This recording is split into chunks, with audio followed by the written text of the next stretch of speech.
grand débat du jour. Écoutez, on a un taré à la tête de l'État, là. C'est un pyromane de la République. Jean-Luc Mélenchon serait-il en train de fragiliser l'alliance de gauche ? Ça sera évidemment pas lui, mais ce n'est pas le sujet. Le sujet, c'est d'abord de gagner des élections. Là, quand il y a autant de rejets, quand il y a même plus de rejets sur Jean-Luc Mélenchon que sur Le Pen ou Bardella, il y a un moment, il faut avoir conscience quel est l'intérêt général. Aujourd'hui, s'il veut rendre service au nouveau Front Populaire, il faut qu'il se mette de côté, qu'il se taise. Il est devenu une personnalité extrêmement clivante. Cette gauche humaniste et pro-européenne qui croit dans les vertus de la vérité. Aujourd'hui, c'est François Hollande qui me demande de me taire. D'un débat public apaisé, mais dans des transformations profondes. Je vois à votre réaction que la popularité n'est pas du côté qu'il croit. Moi je ne fais qu'un seul geste, je retourne ma veste, toujours du bon côté. Allez, passe d'armes entre Jean-Luc Mélenchon et François Hollande. Le leader de la France Insoumise devrait se taire s'il veut rendre service au nouveau Front Populaire, a affirmé l'ancien président ce week-end.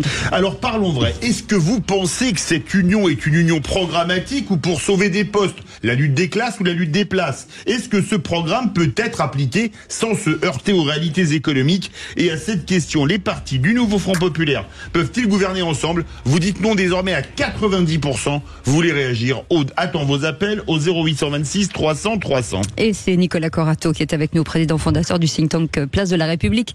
Merci d'avoir accepté notre invitation, Nicolas Corato. Philippe Bilger. Je suis, et encore une fois, Nicolas, pardon de faire dans la psychologie, hein, j'en suis navré. Comme ça vous me permet d'exprimer un savoir. C'est la dernière chose qui vous reste, Philippe. Oui, mais mon Dieu, elle est universelle.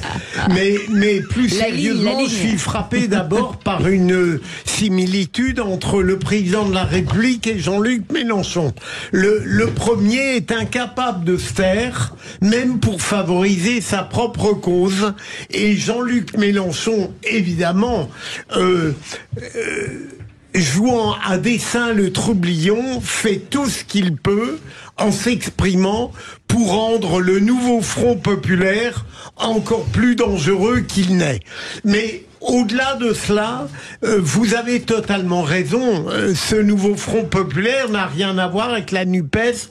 C'est une tentative qui a été construite dans l'urgence pour répondre aux défis de l'extrême droite. On sait que l'extrême droite est là, la gauche et toutes ses tendances n'ont aucun mal à se réunir. Mais il me semble qu'elle pourra gouverner ensemble si elle arrivait aux affaires, mais les personnalités qui la composent rendront très difficile une sorte de pacification politique. Elisabeth Lévy. Alors moi, c'est pas que je pense pas qu'ils peuvent gouverner ensemble, je pense qu'ils peuvent pas gouverner tout court. Donc, si vous voulez, on aurait 83 à peu près 15 jours après 81 en quelque sorte. Le tournoi de la rigueur, en clair. Oui, non mais bon, donc je pense que leur programme est complètement délirant, qu'ils sont d'accord en plus sur des problèmes absolument essentiels. Ils ont pas la même logique, mais c'est pas... En revanche, bon, j'en parlerai tout à l'heure, j'en parlerai tout à l'heure dans mon tour de table, mais il me semble que l'idée, si vous voulez, que des partis qui ne sont pas absolument les mêmes puissent gouverner ensemble, c'est peut-être une idée à laquelle on devrait s'habituer, les amis, parce que dans la mesure où nous n'avons pas deux partis qui peuvent alterner au pouvoir, si on ne construit pas des possibilités de coalition, on va avoir pas de gouvernement. Donc, en l'occurrence, c'est plutôt sur à la fois leurs compétences et surtout le fait qu'en réalité, la seule chose qu'ils ont à proposer, c'est la menace de l'extrême droite. Moi, je ne crois pas que le RN est l'extrême droite, les Français non plus d'ailleurs, sinon ils n'auraient pas voté aussi massivement pour lui, et je pense que cette idée de brandir l'extrême droite pour pouvoir justifier tout et n'importe quoi, on entend n'importe quoi dans les manifs, hein, que je vous dis que les vaches s'arrêteront probablement de produire du lait s'ils arrivent au pouvoir. Franchement, je veux dire, ils font ça depuis 30 ans. Et ils ont réussi à les amener à 32%. Donc, attendons la suite. 36 dans le rolling. Bon, pour l'instant, je m'en tiens. Permettez-moi de m'en tenir aux urnes. Ouais. Marlène Schiappa. Non, mais moi, ce qui me frappe, c'est que les Français disent depuis longtemps qu'ils veulent un renouvellement des responsables politiques. Jean-Luc Mélenchon et François Hollande, ils se font des petits débats entre eux tranquilles depuis Mitterrand, quoi. Ils étaient déjà des responsables politiques sous François Mitterrand. Ils sont pas propriétaires du paysage et du débat politique. Donc l'un comme l'autre ferait mieux de se taire et de laisser ceux qui ont des vraies responsabilités. Parce que François Hollande, c'est pas son cas, hein, sans offense envers l'ancien président de la République. Il est plus secrétaire général, je sais plus comment ça s'appelait. Il est premier fédéral, premier secrétaire du PS. C'est terminé. Aujourd'hui, c'est un candidat à la députation. Donc il n'est pas fondé non plus à décider qui parle ou pas. Et quand ils nous disent on va faire un consensus, ça me fait rire. Bah, dans ces cas-là, s'il y a un consensus, présentez-nous votre Premier ministre. Là, il demande aux Français de faire un chèque en blanc, en fait. On vote, mais on ne sait pas si on aura Philippe Poutou à Matignon ou... C'est quand même le président. Par ailleurs, c'est quand même le président qui... nomme, au terme de la Constitution, le président nomme quelqu'un issu de la famille politique majoritaire. S'il forme un groupe uni... Il n'y a même pas écrit ça dans la Constitution. Effectivement, de fait, il doit nommer un Premier ministre qui ne ferait pas une motion de censure. Exactement. Issu d'eux. Et donc, ce sera à eux de se mettre d'accord pour savoir qui il propose. Allez, Nicolas Corato, président fondateur du think tank Place de la République, qui a certainement des choses à dire. Oui, il y a beaucoup de choses à dire. D'abord, peut-être que ce qui différencie le Front populaire de la NUPES, c'est que le Front populaire est né sous la pression de la population et de ce qu'on appelle largement le peuple de gauche. Je veux dire par là que le Front populaire n'est pas une création des appareils. Le Front populaire, c'est une pression qui a été exercée sur les partis. Oui, Elisabeth. Vous savez, tout comme machin Elisabeth, l'extrême droite existe encore et il faut aussi nommer les choses, même si ça ne marche pas. Je ne crois pas. Voilà. Nous sommes en désaccord sur ce point. Je finis, mais il y a une pression du peuple de gauche pour deux choses. D'abord, pour qu'il y ait une union très claire face à l'extrême droite, et deuxièmement, pour que les personnalités s'effacent. Et lorsque François Hollande rappelle à Jean-Luc Mélenchon qu'il faut qu'il se taise, il ne parle pas au nom de François Hollande, il parle au nom de tous ces gens qui, depuis la dissolution, se parlent à gauche, travaillent ensemble dans les comités de soutien des candidats, que ce soit des gens insoumis, des gens écolos, des gens PS, qui ont voté Glucksmann, qui ont voté Mélenchon, qui acceptent de se parler. Et qui acceptent de se parler parce que oui, c'est une tradition à gauche. Quand le péril de l'extrême droite montre son nez, la gauche s'unit. Ça ne veut pas dire que derrière, elle pourra gouverner aisément, qu'elle pourra surmonter ses divisions. Mais aujourd'hui, nous sommes dans un moment de réaction à gauche. Et il n'y a rien d'autre que ça qui fait aujourd'hui la concentration de ceux qui font campagne pour le Front populaire. Et c'est vrai que toutes les exercices médiatiques de ceux qui s'identifient comme des leaders passent très très mal auprès des militants et des sympathisants de gauche. Et c'est vrai qu'il y a un appel général à ce que tout le monde se taise à gauche pour laisser travailler le peuple de gauche qui travaille dans les familles, dans les réseaux, dans les associations, pour faire en sorte que l'inéluctable dans lequel nous a plongé le président de la République ne survienne pas. Dernière chose peut-être sur l'extrême droite, je voudrais revenir là-dessus. Monsieur Bardella a présenté son projet aujourd'hui. Je voudrais qu'Elisabeth Lévy me dise si Vichy avait mis en place le droit du sol.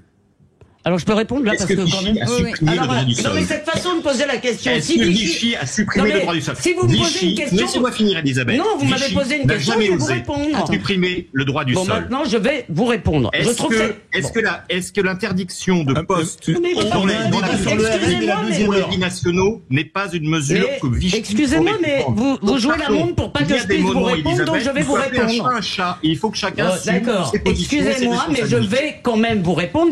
Vous jouez la montre. Vous posez une question avec un air grave pour qu'on puisse pas vous répondre. Alors, je vais vous dire la façon de poser une question. Est-ce que Vichy a fait ça?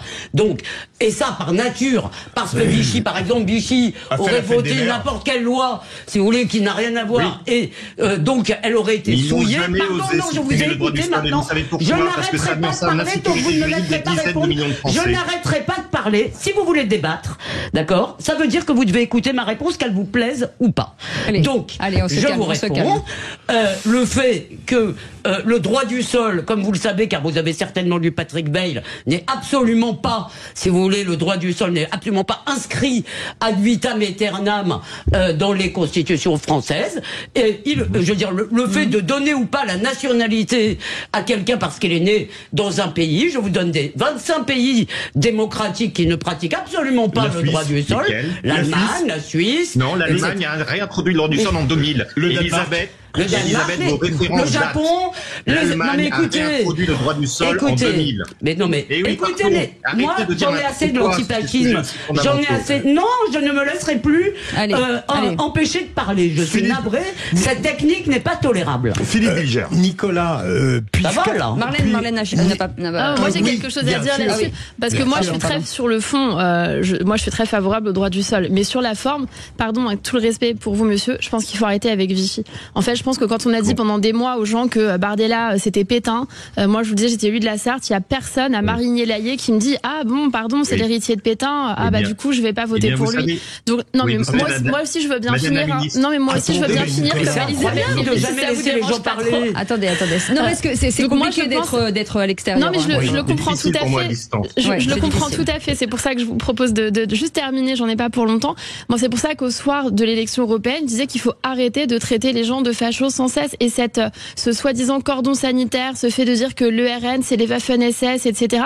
Ça ne persuade pas les électeurs. On se fait plaisir entre nous, on se fait des références historiques et pourquoi pas, mais je pense que ça ne persuade pas un seul électeur. C'est pour ça que je pense qu'il faut parler du programme. Et moi, en revanche, je suis sur le fond favorable au droit du sol, mais je veux le défendre avec des exemples extrêmement concrets et d'aujourd'hui. Voilà. Et la fête des mères aussi, c'est Pétain, je vous signale. Donc on a qu'à la réponse de Nicolas Corato, si vous permettez.